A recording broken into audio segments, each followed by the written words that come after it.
back, everybody, to another episode of This Week in Challengers. Enigma decided he was going to be a real cool guy and go on some type of family vacation. So instead of giving you guys another solo episode, because that obviously did very well on our channel, I decided to get somebody who actually knows ball when it comes to Call of Duty Challengers. He's been casting Season 4 here, of course, leading up to the group stages and the playoffs and all that fun jazz. Man, it's been a blast being able to see you be obviously back on the mic, but welcome in Seymour, everybody. How you doing, man? Doing great. It's been a great stage so far, and I think that everybody's excited because we're going to Paris. We got champs around the corner. EWC is creeping up, so a lot of the results for this stage is leading to implications. Do we see roster changes? What's going to happen after the stage is done? You know, who's going to go back-to-back? Can Bush do it again with a new player? Like, there's a lot to talk about, and it's just fun to watch. It's a lot to talk about, so let's go ahead. Let's dive on into it. Now, obviously, we got to start with the group stages because it's that concluded since the last time we have been here. So let's just talk about it a little bit. We kind of were talking about groups of death and everything, right, Seymour? And I'm sure you were as well. Were you surprised by any of these groups and just maybe who made it out, who didn't make it out? We're, kind of going into this because we talked about it, Enigma and I, but I love hearing what you have to say about it. How did you feel the group stage went?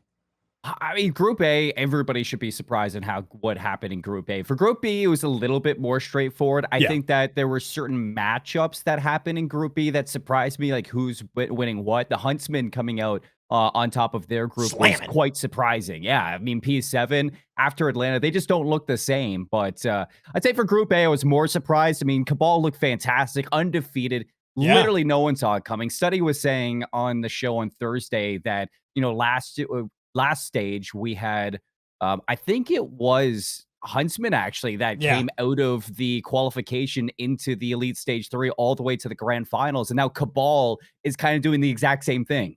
Yeah, and it's been really fun. I mean, we were kind of looking at Cabal as like a, hey, I think they could maybe make something happen. I think they're going to be a thorn in the side of a lot of these teams.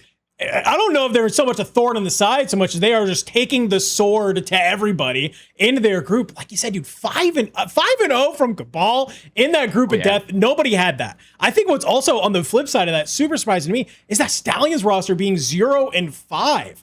Right? This is a roster that I think we've been really high on. I was like, this should be a team that should be competitive in this group. Feels like they could just find nothing going on in any of their matches. No, and I think that you and I will have this conversation too at some point, but the Stallions doing bad is very surprising, but it's also worrisome for a lot of those top 4 challenger teams sitting in pro points because the Stallions are comprised of 4 players who have a lot of pro points, and if they're not going to stick together and if they break up, that's going to have serious implications for champs qualifications if teams don't auto-qual through Paris or auto-qual through the LCQ. Stallions could really make some moves. Yeah, no, they really could. So, I mean, I hate to see them there. Hopefully maybe they'll be making some type of change. Maybe we'll see them kind of lock back in for the cup. We'll have to wait and see. Torn, I didn't see Torn making it out of this group no matter what. They were able to win at least one game. Unfortunately, the game they won was against the Stallions, so I don't know how much stock we can super put in that, though. But you love being able to see some of the players feel pretty good. For Group B, though, on the other side, you have that Overtime Nation also going 0-5. Tough to see. And this was kind of where it got interesting, though, because we see Omnia, right? They kind of riding high, obviously feeling pretty good. It's that old 4 Fun roster that's now playing underneath Omnia. That's there. 2-3. It comes down to literally just map win count against the Falcons Academy. So let me just take a look here. Omnia, they went, 1-3, 1-3, and then the 2 games they won were 3-2. Whereas for Falcons Academy, it was just a couple more decisive victories on their end, and the maps they lose are game 5s, right? So they get a couple more wins underneath their belt in a lot of their series, which is what nudges them just barely into the bracket. Am I surprised to see that happen? No, but I like seeing some signs of life, at least from this Falcons Academy roster. Yeah, I think Falcons it's a hard one. I think Austin and I, when we were trying to storyboard for this team and kind of figure out what their story is for it, it's never surprising to see the Falcons right now in a spot to qualify for playoffs or making playoff runs. They're very consistent. They're always consistent. They never come away with the wins, but they're always there and they're always fighting for it. So yeah, it's good to see the Falcons there. For Omnia, we also had a conversation when we were sitting in the group stage that, these are 4 players who have had a really long tenured career in Call of Duty competing. You have RCD's world champion, you have Asim, he's been in the league, Yuli, he's been in the league. A lot of these players, I mean, we've talked about them for a very long time. our season of Seam, it's a little upsetting the season that they've had, because I feel like they've just kind of been thrown to the wolves after being, project pieces for a lot of rosters, harnessing young talent. And, to see this roster come together for fun, I had a lot of kind of eyes on them to perform, but it doesn't surprise me that they're not. I mean, it's really hard to just scrape together with pickup teams over and over again and be at the top of challengers. And I think that's what we're kind of seeing for that squad. I don't think they're going to, be down for long, but No. it didn't surprise me that they were struggling the stage. Yeah, I mean, it's I love that you bring up like our cities and Steam, because I'm right there with you, where it's like they're this duo. Like, we started this season, dude. They were on that Falcons roster. They were looking good, right? They were both of that Falcons green and Falcons white roster. We're both very formidable, and I think our cities and Steam were big proponents of that. But it just feels like, I don't know if it was the NPC meta shift. I don't know. It's everybody else learned the game, so maybe they looked great early on just because, hey, we've been around forever and we know how to play Call of Duty at a fundamental level, no matter what it is. So we can kind of outgun you, outfund you, and just have some success that way. I don't know, but I'm right there with you. It feels like they haven't been able to find the pieces that they need to kind of come together to be the force that we know that they can be. I feel like they haven't even had a chance to, Dan. It's just like, I mean, you go to Falcons. As soon as you're out of Falcons, you go to the Shrub. Shrub doesn't work out. You get thrown to the Wolves, another pickup team, another cup, where you're just kind of scraping away at how do you build a fundamental structure over your season if you're just creating new structures every single stage that we see you. So it's never been the recipe to success for any roster that we've seen in challengers. Sometimes, I mean, you get your cabals that pop off and like go big for a stage, but it's not like a consistent thing that we see for teams over any challenger season. Yeah. No, I think I'm right there with you. I mean, I would love to be able to see them come back swinging, but the season is coming to a close here pretty quickly, my friend. So I don't know how much more opportunity they will have in order to try to throw their names back on in there. But group stages, they shook out some surprises, some maybe things that we come to expect. But more importantly, I'm curious, how did this shake out when it came down to the bracket? So obviously with group stages coming to a close, that gave us our bracket that was here. We come on out, we played through the first couple of rounds there, my friend, and we got some things to talk about here. Some series that were bangers, some teams firing on all cylinders, other teams looking like they don't even know what they're doing on the map that is here. I don't know if maybe it was the map pool change that people haven't had a chance to adjust to or what, but walk me through a couple of big games here in the first couple of rounds. Let's just start with winners round one. Any really surprising matchups, any games that you were sort of glued into that were really fun to watch from your perspective? I think everybody had their eyes on P7 Notorious Omit Brooklyn to be like the who's going to win this, whoever wins this could possibly go all the way. I sure did. I think that, Omit has looked good through groups. P7, I mean, they've had a fantastic year. And I looked at this, and actually I was sitting in Flames' Twitch chat the night before playoffs started, and he was like, give me like a raw prediction for what you expect round one to look like. And I actually said that Omit Brooklyn were going to take down P7 on round one. I had that idea. I think that for P7, and it's not necessarily like they're slowing down or getting worse. I just feel like the competition is kind of catching up to them. And like you expect that. I mean, they have all this VOD, they have all this studying that teams can do on you. And going into Atlanta and going into stage 4, you had a target on your back. And it's not surprising to see people start to catch up. Yeah, and I think that's kind of the one thing I've noticed. And, obviously we don't know what's going on in the camp or anything like that, but it does feel like since Atlanta, right, they have that heartbreaker. It's a round 11 against the Gentlemates. Like, we got to literally cast that. They get thrown back down into challengers. They lose against Omnia, like a team they arguably shouldn't be losing against. And now they come into here, and it hasn't necessarily looked like, I mean, they looked okay in the group stage, pretty solid, given their group that was there. But yet again, it's the steam isn't there. Like, I would expect a Project Notorious to come in here. Sure, flip this maybe in a map 5. Would I be super surprised to see Omit Brooklyn come out of map 5? No, but I would expect Project Notorious to come out on this in a map 5 that's there. So I don't know if they're maybe losing some steam. Like you said, other people have caught up. So now that they're facing some real opposition, it's just not maybe as clicking, and the strategies that they had before where they could expose some teams aren't necessarily working as well. But for Omit Brooklyn, I'm going to say I'm pretty hyped to see them continue to kind of get back into form. Leave it to an Omit team, Seymour, to at the end of the season to all of a sudden catch fire and, maybe all of a sudden start to be a problem. Yeah, I mean, henceforth, home it last year for PO6 for sure. No, yeah, I think that it's on top of that. It's the fact that Standy goes to the league, Gwyn for the first time since MW2. We see him back in challengers, and it's Yep. good to see Gwyn, thriving in this roster and in this system because even himself on social media, he said a couple times that it feels like he's trying his best, and no matter how hard he tries, it's just not working. So, I mean, Yep. that's a frustrating cycle to find yourself in as a competitor, no matter what esport or sport you find yourself in. So, to see him kind of breaking that, you find just a group of guys that you love to play with every single day. You grind out challengers and you get back into that form that we know you can get to. I think that that's what I'm excited for Yeah. this Omid team is to see how Gwyn is really kind of slotted into this roster fully when they awaken. Yeah, I think they're definitely going to need to be looking at Gwyn. I think if they want to try and make a run, I'm looking at this losers bracket side, and I mean, I think this won't be that surprising for Omid Brooklyn to maybe make their way back to at least a losers finals. That is there. But let's talk about some of the other matchups. Cabal against Falcons Academy there, top left.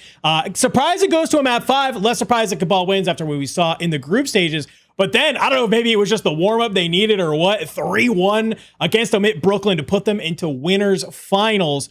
Looking very good. I like that they're continuing to have a lot of success. But let's talk about this Huntsman Stush game that was there because, man, game 5, it's going all the distance. It's there. Looks really, really good. And Stush just fall short, which is maybe it sucks. But thankfully, your big brother has your back in the immediate next round with a quick 3-0 to put Huntsman into the lower bracket. And again, it's the changes that Huntsmen are making are the proper changes to make at the end of the year. And as much as people have criticized them in the roster that they formed, knowing what Huntsman was at the start of the year to what they look like now, you change out Swooty, and it's a big hit to, I'd say, the attention that you get through the challengers community. Yeah. But that's putting Wake into your roster. That's going to give you the experience. And I was looking in Formal stream, and he was saying that, what do you think, John Renegade has on this team that doesn't compare to a lot of other people? It's the experience that he brings to LAN. And Awakening is the same thing. It's like it's this experience that he has in those high level games that really slots in for an end of the year competitor. And, you're putting yourself in a situation where you can auto qualify for champs through pro points.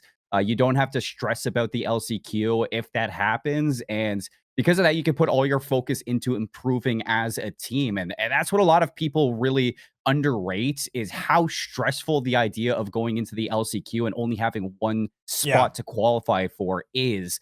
If you can avoid that, I mean, you're making the right moves as a team to set yourself up in the best position for champs. And not to mention, I think that Awakening, a lot of people can put some respect on him because he has truly been, in my opinion, the best player on this team to watch, especially through stage 4. He's just been a fantastic arrow in the minimap to watch. Yeah, he's, obviously, will be hard for him to get away from the qualms of just being a stat patter. But I think with that team, I mean, they're letting him pad some stats and he's doing all the right things while he's able to do it at the same time as well. Love what he's been able to bring to that team. I feel like maybe a silent storyline throughout this entire sort of first couple of matches has been the push. It's a 3-1 against Bittersweet. It's a quick 3-0 against the Huntsman to put him into winners finals. Feeling good. Obviously, the roster shakeups happen. TWIC's looking absolutely lights out now, which I feel like you and I were maybe one of the few people who, let me put it this way, people who know ball, when they saw TWIC's coming into that roster, you were like, oh, this is about to get like kind of gross. Yeah, you lost Abe. Yeah. TWIC's is right there with Abe in sort of that class of just like hyper slayers who can take over maps by themselves. You want to talk about a guy who's been through it all? TWIC's is one of those guys. I mean, not only has he competed through challengers, he's competed through college COD, he's competed through the CDL. Now he's quite literally hit every level of competitive Call of Duty that we've have to offer. And even last year for Black Ops 6, he qualified through champs. Or for champs through the LCQ. I mean, he was one of those teams that went through the grueling gauntlet that is the LCQ, went to champs, played under the Stallions banner, and then ended up getting picked up by the Miami Heretics, where people saw his worth as a player. Now he's been able to nurture his skill in the CDL. He comes back down into a Bush team that's already next level. And you're losing Abe, where, a lot of the vibes and a lot of that, fun time that Abe brings is gone. But I mean, TWIC's has actually made this team better. And it shows in the results. It shows in the scrims. And I think that it's no slight to Abe at all. He's a fantastic player. Yeah. And I've always vouched for him whenever I see him. It's just like TWIC has actually leveled up this team. And I think that it's really cool to see that TWIC can do that for a roster, but it's scary for competitors and it's scary for the teams that are in the elite right now because Bush are in a spot where they can go back to back.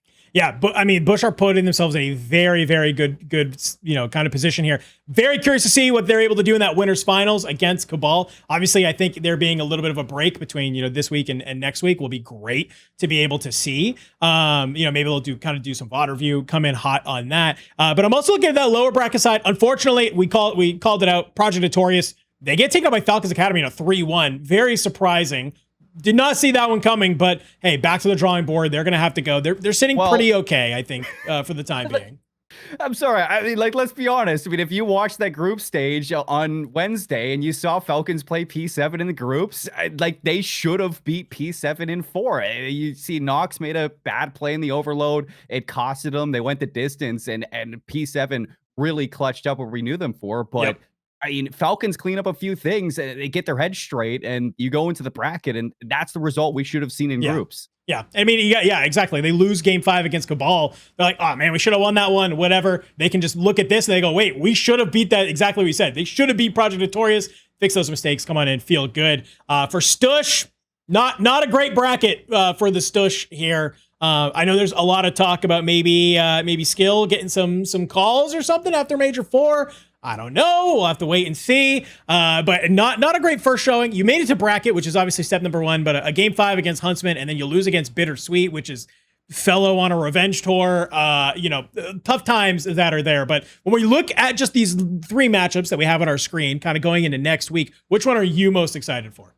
I think I'm excited for the Omit Brooklyn versus Bittersweet match. I mean, of course, I'm going to, look forward to Cabal versus Bush because, Cabal's the only team this split that has beaten the Bush in 5. I think that Cabal easily looked like the best search and destroy team we have this stage. But for Omit and Bittersweet, I mean, that's a grudge match for both Fellow and Nate. I mean, both of them started on Omit Brooklyn at the start of the year. And you see Nate now playing on Texas Fiber. He looks like he is truly the golden child that was promised at the start of the year for Black Ops 7 challengers. I mean, the performance that he had on Hacienda against Derek the Goat, that was incredible. You saw even versus the Stush, both he and Peel look like you're getting the best out of these rookies at the perfect time of the year. I think with Fellow at the helm, I mean, you got a revenge match here. This is going to be a scary one for Omit Brooklyn, and I think Bittersweet have what it takes to take them down. I think all of these matches will deliver, but I do think that is a huge one to be able to keep your eyes on. So make sure you're tuning into that if you are taking a watch there. Really good stuff that we have going on in the bracket. Very excited to see these matches next week. So one last little thing, because this is something we have to keep our eyes on, okay? It all comes down to pro points, basically challengers champs, EWC, the LCQ. Like, pro points basically mean everything. This is what we're going to say every single week until we basically get to EWC, right?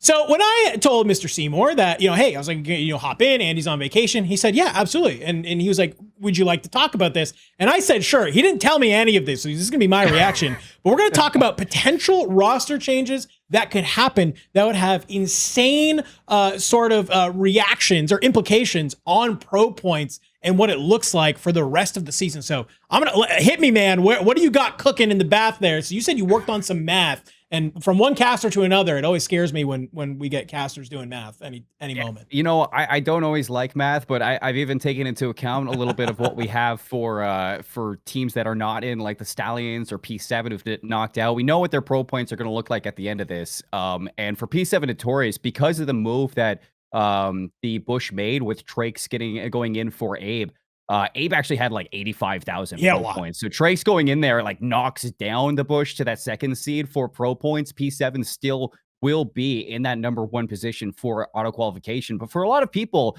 I mean, they might not know how champs qualification goes. Either you get first or second for Paris, that auto qualifies you, or you're one of the top 4 teams in total pro points before the LCQ starts. And then you go into the LCQ, you only get 1 spot through the LCQ to qualify from your region. And that's going to put a lot of pressure. And that's why this math is going to be what a lot of teams what we see every year. They do this math to try to finesse their way into champs qualification.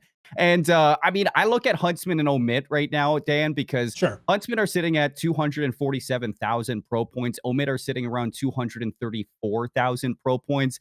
Just outside of that cut is the Stallions. And two of the highest pro point individuals that we have in challengers right now, outside of this qualification spot, is Geo and Rupert, who knows what's going to happen to that Stallions roster. I mean, you got Yuli up there as well from the For Fun roster. He's also got one of the highest pro points.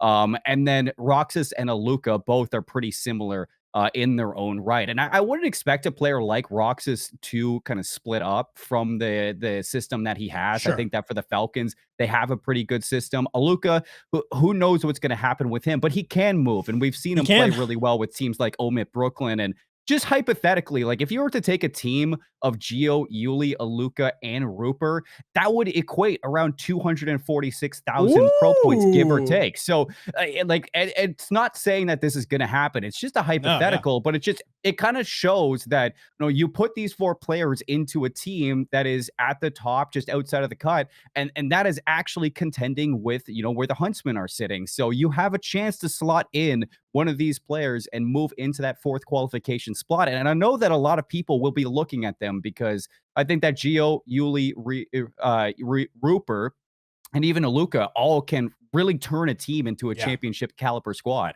Yeah, I mean there's we've had this phrase on the show that I know you would agree with. It's like what we call like a quintessential challengers roster, which is just like four dudes you're gonna smash together and like, wait, this team actually kind of works. And that team you're kind of posing there of Geo, Yuli, Rupert, and Aluka kind of feels like it could be a little bit dangerous that you could, nobody's going to look at that and be like, you're not saying these aren't good players. The thing you're looking at is that, oh, wait, they haven't necessarily had time to like gel as a team, right? That's your biggest concern. Not like, can they play Call of Duty? Are they good, challengers players? It's like, no, it's just, they just have to figure out the teamwork, hit a nice little honeymoon period at the right time.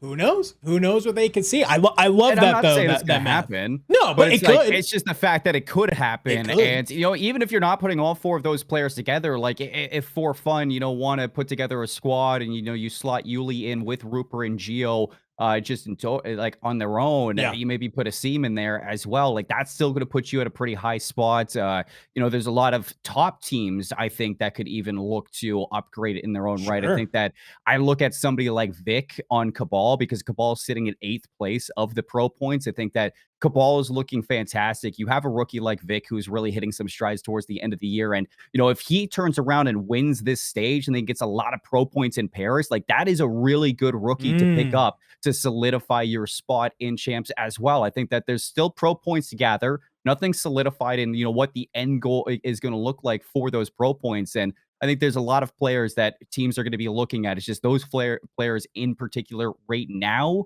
can make changes at this very moment. Well, there's also kind of the looming threat too of like, hey, guess what? Challengers is so impacted by the CDL. We know sometimes there are these teams that they might be a bottom CDL team leading into champs who say, hey, the team that we've had all year doesn't work. We're going to throw a Hail Mary at the last second, maybe make a type of change. We could see maybe somebody become available. If you've been playing in the CDL all year, I'm pretty sure you have a stupid amount of pro points when you get ready to drop down, if I'm not mistaken. I don't think that, because I think it's at like 60K flat. Does it stay flat the entire year, or does it scale? Dropped with 56,000, so he didn't drop with 60,000 in per. I think it scales stage to stage, but I'm not sure exactly how that works. I mean, that's something that I don't calculate. Yeah. Even then, though, I mean, let's just say if it was 55, like Trakes, right? For example, like even just somebody coming down with like 55 is like, oh, and they're a really good player. That could also have some impact as well. That's there too, man. I mean, this is.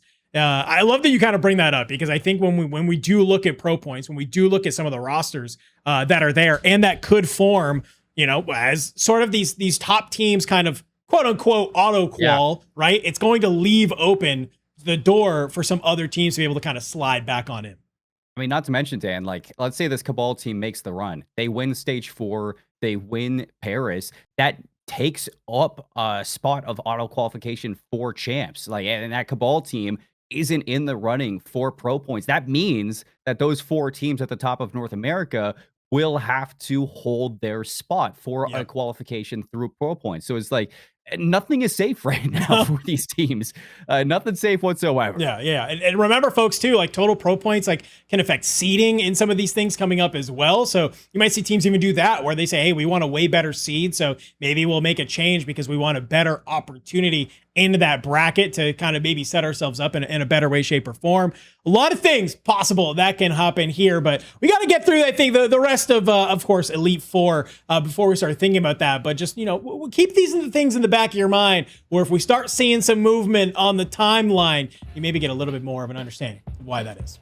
Now, obviously, the rest of Season 4 still has to complete. I know we're going to be locked in. We're both going to be watching it and keeping glued to all of the things. So before I bid you adieu, Seymour, number one, I want to say thank you for coming on very last second, talking ball. I know you love talking Call of Duty just as much as Andy and I do. So, hey, listen, is there anybody else I can get on here? You're my number one guy, so glad you're able to get in here. But I'll kind of kick you off with one last little question. Give me a prediction. Who do you think is coming out on top and will be the victors of Season 4 here in the Elite?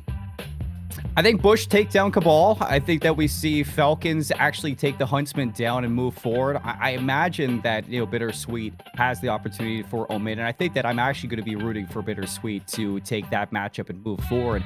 It's going to be hard to see who kind of wins through the grueling. That is going to be that loser's bracket, but I am playing for a Cabal Bush final, and I think that one is going to be a tough one for Bush because of the search and destroy that Cabal is going to bring. So I think that Bush is going to go back-to-back, but I think Cabal is going to push him far.